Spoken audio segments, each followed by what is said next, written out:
Hey everybody, I'm Logan Alec. I'm a CPA. I own Choice Tax Relief. We help folks who owe the IRS or their state at least $10,000 in back taxes. And today I'm going to walk you through from beginning to end the entire offer in compromise process for a taxpayer who owed $90,000 to the IRS. And you can see that in their initial email to us here, all the way to us getting their offer accepted with the IRS for $2,000, about $2,100. So I'm going to go through all the documents here, everything, so you can kind of see just what goes into an offer in compromise. If you look at the dates here, so they reached out to us in June of 2022. It wasn't until February 2024 the offer in compromise was actually accepted.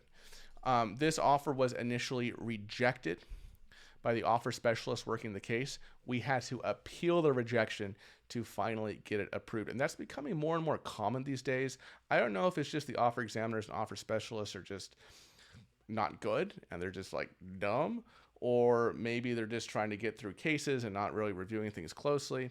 I'll get into it all in this case, but what I really want to do, because I haven't really seen a lot of this on YouTube, is just showing you exactly how this offer and compromise process works, right? From beginning to end, from soup to nuts, and everything in between. Okay, so that's what we're going to get into today. Why don't we just start with this initial email that we got from this individual who would become our client. To whom it may concern, this letter is regarding the unpaid debt in the amount of $90,000 owed to the IRS. In 2016, I was audited by the IRS for the years of 2013 through 14. I applied through an independent company for an offer in compromise in 2018, which got denied. I totally forgot about that. They had paid somebody else, another company, not Choice Tax Relief, but some other company, to submit an offer in compromise a few years prior, and that offer got denied. I forgot to tell you that at the beginning, but that's an important fact pattern here. I have exhausted all my resources and would like to get a consultation based on my file with the IRS. My current situation with the IRS entails my monthly payment of $750. I have missed 2 payments. I made a payment recently to keep my account in good standing. 2022, I filed an extension. Haven't submitted any documents yet. So now, the interesting thing about this individual, I don't think I mentioned this either, was that they made and still make about $200,000 a year. Okay, and yet they were still able to settle their $90,000 of tax debt for about $2,000 or $2,100, and I'm going to get into why throughout the course of this video. So he reached out to us. He hired us for services. This was in June, and between June and October, we basically worked on his case. We completed the 433 AOIC, which is basically the financial statement for an offer in compromise. We completed the form 656, which is the actual offer in compromise form. And then so we completed those. He sent those signed to us after we completed them for him, along with the $205 application fee and the $20 for a down payment for the offer in compromise. And Lulu in my office sent that out in the mail back in October of 2022. Now, I think I'm going to do a separate video going over the 433 AOIC for this client.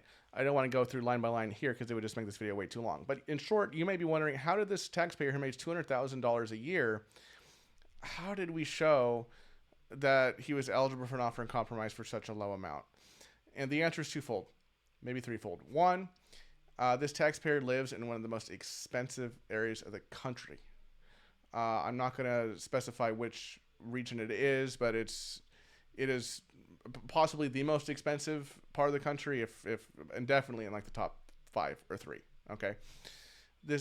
Secondly, this taxpayer has many dependents living with him and he supports all of them.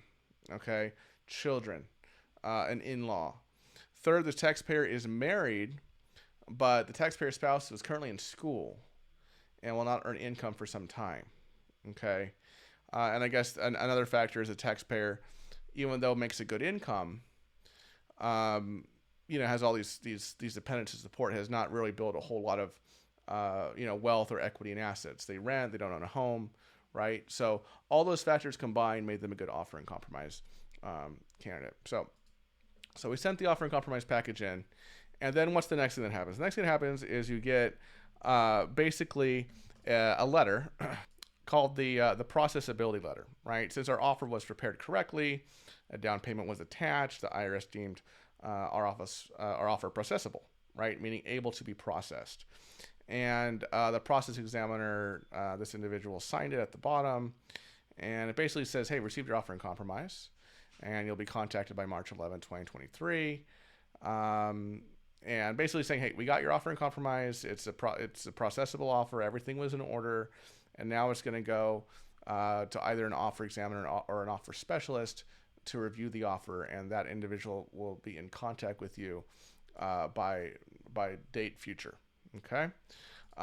So, and just for clarification, in case my meaning's not clear, this letter, the receipt of this letter, okay, does not mean that the IRS has accepted the offer. Okay, this is simply the processability letter saying that, hey, we got your offer, everything's in order.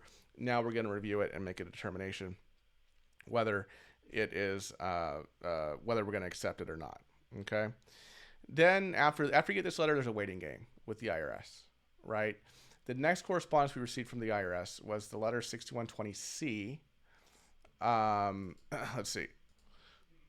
Right, we received the processability letter in November 2022, and then the following March, you can see March 7th up here, March 7th, 2023, we got the 6120C letter, okay? So about 4 months later, we received this letter from the Brookhaven IRS Central Offer and Compromise Unit at Holtzville, New York, okay? You can see the entire letter here on screen, but basically the gist of it is that an offer examiner is going to contact the taxpayer within 90 days, and the IRS has suspended taking collection action while they evaluate the offer. And that's basically it. Oh, and that you got to remember to keep paying and filing your taxes on time while your offer is being reviewed, right? Or that could obviously screw up the offer and compromise process, okay? So then we wait some more. And then a couple weeks later, I guess, when was this letter? March 7th. This one's March 23rd or 27th. So yeah, about 3 weeks later, we get this letter, and we learn the name of the person who's going to be reviewing our offer. So it's this person with their name right here, informing us that the letter had been transferred to the IRS field office in Savannah, Georgia. Okay, so and when it's transferred to a field office, you're working with an offer specialist. If it's someone at the centralized OIC unit, it's generally an offer examiner. I mean, they say that the offer specialists are usually a bit more experienced than the offer examiners. But I don't know if I feel that way after our experience with this offer examiner. But anyway, and we don't always know why an offer is transferred from the central offer and compromise unit to the field. But we do know that offers the IRS deems as more complex, quote unquote, are often transferred to a field offer and compromise unit with an offer specialist. And that appeared to be the case here, I think, because the balance was, fairly high at about $90,000. Taxpayer was a high income earner. They thought, so they transferred it out to the field. That would happen. So then there's, and I don't have any documents, kind of showing this, but basically between the assignment of the offer specialist to our offer, right, in the Savannah office, and the next letter I'm going to show you, the IRS and the tax professional on my team, her name is Leah, on the case, went back and forth. And, I got involved as well. I talked to Leah about the case, okay, here's how we should approach this. Leah had some good insights as well. Basically going back and forth with that offer specialist on the offer. But then lo and behold, let's see, this is March. And then about 4 months later, the offer specialist tells us, hey, no, we're not going to accept the offer. No change to full pay determination. Oh, oops. I need to show you what I'm looking at. So Leah in my office got a fax from the offer specialist saying, no change to full pay determination. Monthly installment agreement would be $2,108. Right. So that was disappointing. They're saying, hey, because we initially went in with a $100 offer, right? Literally $100. We're saying the taxpayer wants to offer $100 to settle $90,000 of tax debt. So it's obviously disappointing when the offer specialist comes back and says, no, we're not going to accept that offer. We want them to pay $2,108 per month until the tax debt is satisfied in full. And the offer specialist kind of put her reasoning here and her calculations in this document here. I'm not going to get into them all because I'm going to get into kind of their calculations and why they're wrong later at another point in time. But in our mind, by this point, the client clearly qualified for an offer in compromise. Okay. And this basically commenced a 5-month battle between my office at Choice Tax Relief and the IRS offer specialist, this individual, as well as her manager, with respect to whether or not this offer in compromise should be accepted or rejected. IRS, the Savannah office stood their ground, and in December, right, which is over 4 months after this initial determination, we got a letter from the office saying that they are rejecting the offer, okay, because it's less than their evaluation of the taxpayer's reasonable collection potential. And then they, of course, include copies of worksheets showing their calculations. Okay, so what's happening at this point? The IRS is saying, look, we see your calculations. We don't agree with them because we think that, and I don't know why this is so light. So my apologies if you can't see this. But basically, they determined that the taxpayer grossed $16,000 a month. And these were the only expenses they were allowing him, leaving him with only $2,336 a month. But we look at this and we're like, the IRS offer specialist, Smarty Pants, and their Smarty Pants manager aren't taking a deduction for his housing expense. Even though we had the taxpayers clearly paying for housing to house himself and his several dependents, including multiple children and an in-law. But for whatever reason, this offer specialist didn't give him housing expenses as a deduction against his disposable income. And his housing expenses in Brooklyn, New York, for such a large household, was larger than what the IRS calculated his net disposable income of $2,336 as, right? And this has been a point of contention, before this December rejection letter between my office, Leah in my office, and the offer specialist, right? And it was just kind of crazy how, even though we show the lease agreement, we show the credit card statements, because he'd been paying the lease with a credit card, they would not put the rent expense on there. And it's like, are these people dense? I think they are. I think they are. So, yeah. And on my screen here, I kind of have a table we put on our website of what our calculations of the taxpayer's disposable income was versus the IRS's calculation. So he was actually making a little bit less money by the time the IRS. So basically, this first column is our calculation. Second column is the IRS's calculation. He was actually making a little bit less money every month by the time the offer was reviewed. So that's why there's this discrepancy here. All right, our food, clothing, miscellaneous was higher because the IRS wasn't giving him credit for an additional child that was born during the year. They were giving him no housing utility expenses. And basically a lot of these expenses were lower because the IRS did not recognize the additional child, even though they should have.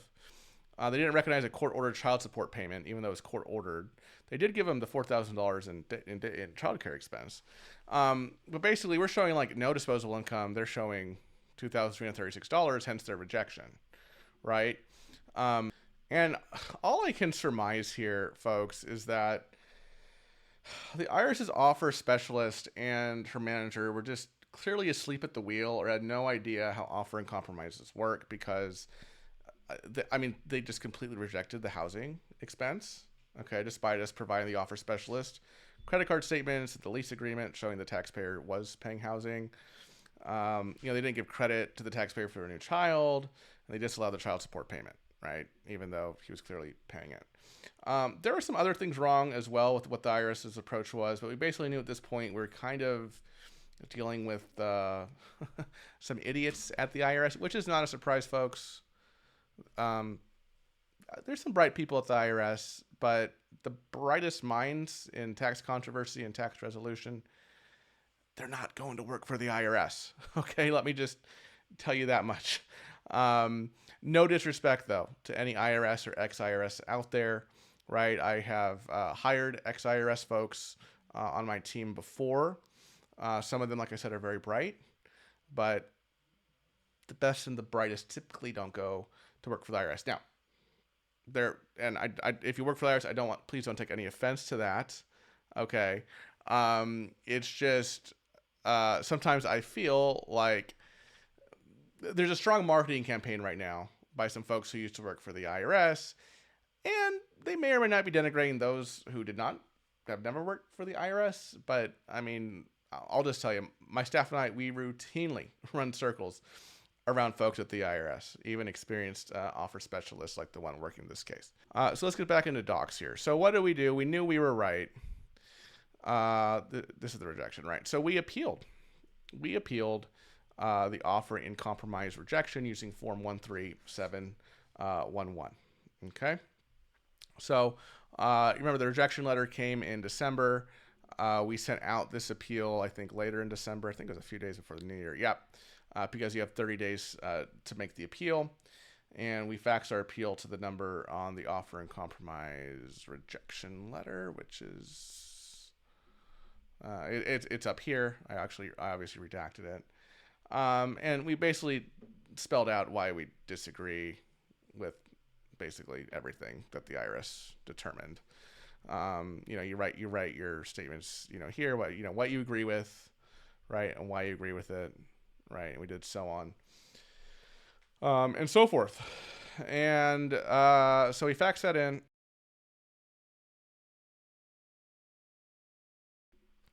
There were some more negotiations back and forth, but the IRS basically said, look, if you submit an offer for a little bit of cash, $2,097 was the final offer amount, we'll accept it. So that's what we did. We submitted a new offer for $2,097. The taxpayer had already paid, I think, or had already paid $20 with our initial offer, so they made an extra $400.